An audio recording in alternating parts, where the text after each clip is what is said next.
Emiel, het is een raar Chasse Patat-jaar dit jaar. Kunnen we toch wel zeggen? Dat kun je inderdaad zeggen, Xavier.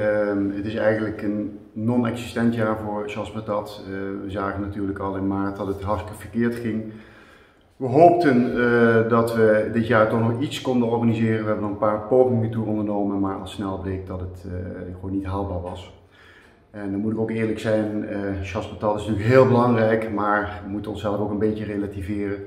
Ik denk dat het veel belangrijker is dat onze leden gewoon overeind blijven, levensvatbaar blijven en vooral ook gezond blijven. En dan denk ik van ja, Chasse Patat is op zich genomen dan iets minder belangrijk. Wat wel belangrijk is, en wat we niet kunnen relativeren, is het goede doel, want dat gaat gewoon natuurlijk door. En ik denk dat het goede doel ons dit jaar misschien nog meer nodig heeft dan andere jaren.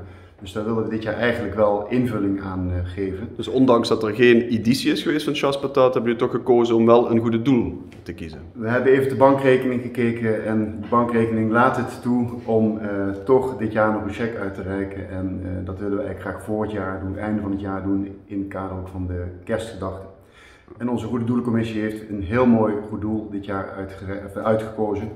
Stef, namens de sponsorcommissie van de Chasse Patat, jullie hebben voor een goed doel gekozen dit jaar. Waar is de keuze opgevallen? Ja, dat is gevallen dit jaar op racerunners. En we hadden wel meerdere aanvragen dit jaar, zoals eigenlijk ieder jaar.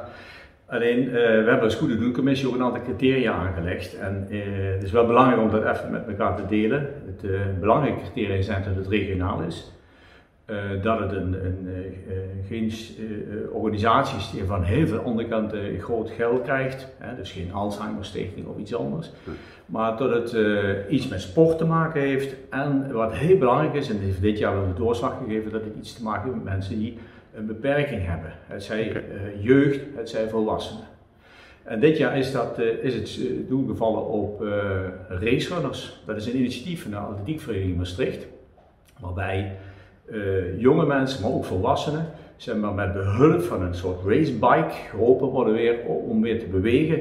Alleen die racebikes die zijn heel erg duur, dus je kunt je voorstellen dat het voor een vereniging bijna niet op te brengen is om racebikes aan te schaffen. Dus we hebben dit jaar besloten om €5000 te schenken aan racerunners. Nogmaals gezegd, het initiatief van Atletiek Maastricht.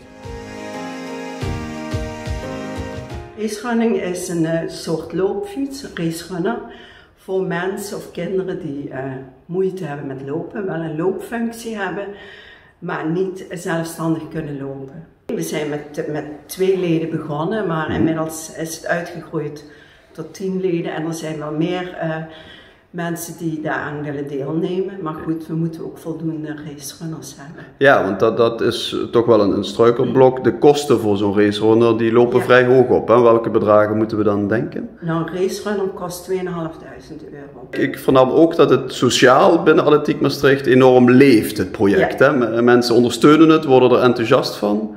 Mensen zijn heel erg betrokken, of de leden.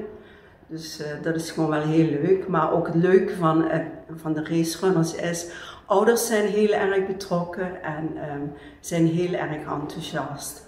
Dus eigenlijk de hele omgeving is enthousiast. En blijft het dan puur bij trainen of worden er op een gegeven moment ook wedstrijden georganiseerd? Nou, het is de bedoeling dat vanaf volgend jaar regionale wedstrijden worden georganiseerd. Ja.